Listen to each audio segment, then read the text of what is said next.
Hey everybody. Bling bling. So I was studying for my, I got an economics exam on Tuesday, and I was talking to somebody about Mario Galaxy, and it hit me. We have a perfect economic example. It took me a little while to figure out how I could diagram this, like chart it so it makes sense, but we have a perfect economic example that's related to video games and everything. It's the Wii, and there is a constant shortage of the Wiis.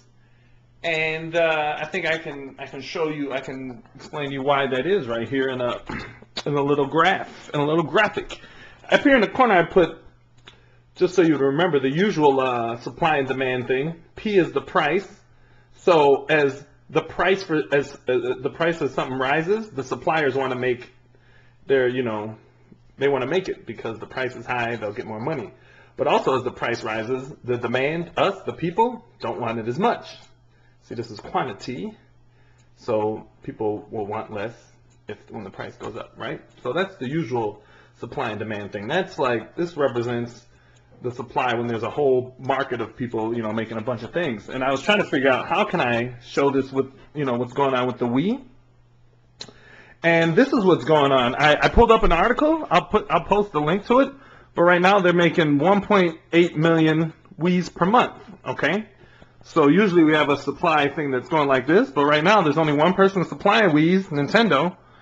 So we have 1.8 million for the quantity, and it's just a straight line per month, all right? So it's a straight line going up, and there's not going to be any more Wiis than that. There's nobody else making Wiis. Sega's not making Wiis. Microsoft's not, just Nintendo.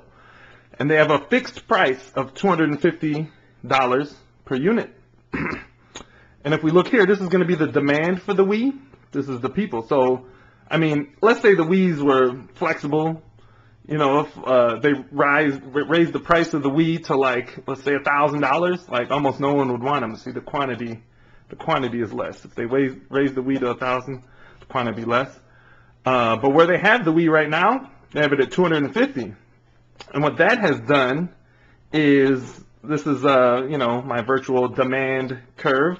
At 250, you're going to get a demand that's, whoa, it's past 1.8 million units per month. Maybe this is, I don't know, 2.5 million units, or 3 million units a month. That's maybe at this price, at 250, the people want this many units. But Nintendo right now is only capable of making this many units. So what does that do?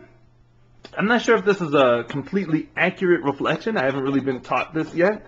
But what I did is I just had 1.8 million. I drew a line straight up. Now, some people will be lucky. They'll get to the retail store or whatever. They'll buy it, and they'll get it at this price.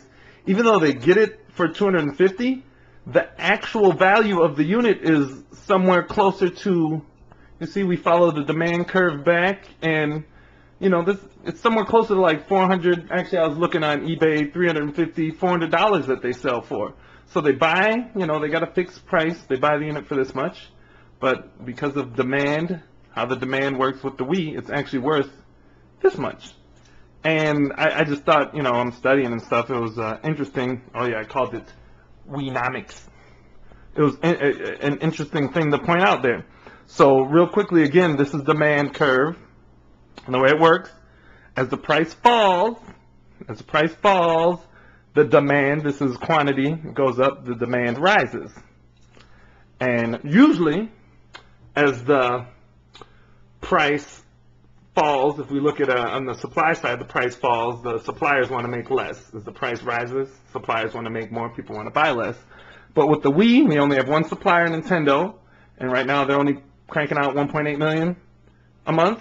So that puts our demand, well, the demand is here, but it's going to put the price here, and this right here would be our shortage.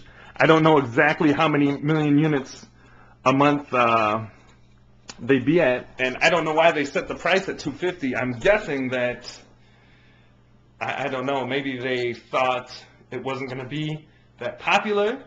That could be one thing, that they just, someone made a foo-foo and they could have charged 300.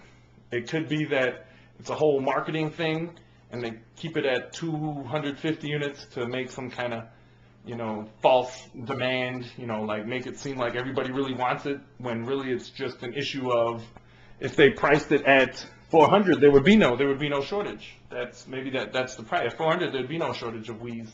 It's an interesting thing anyway. Like this is like a real economic situation. I'll put the links up to some thing off of Gizmodo and stuff that says 1.8 million units, and boom. I got to go to work tonight at the club. Maybe I'll grab some video from over there. People dance. All right, peace out.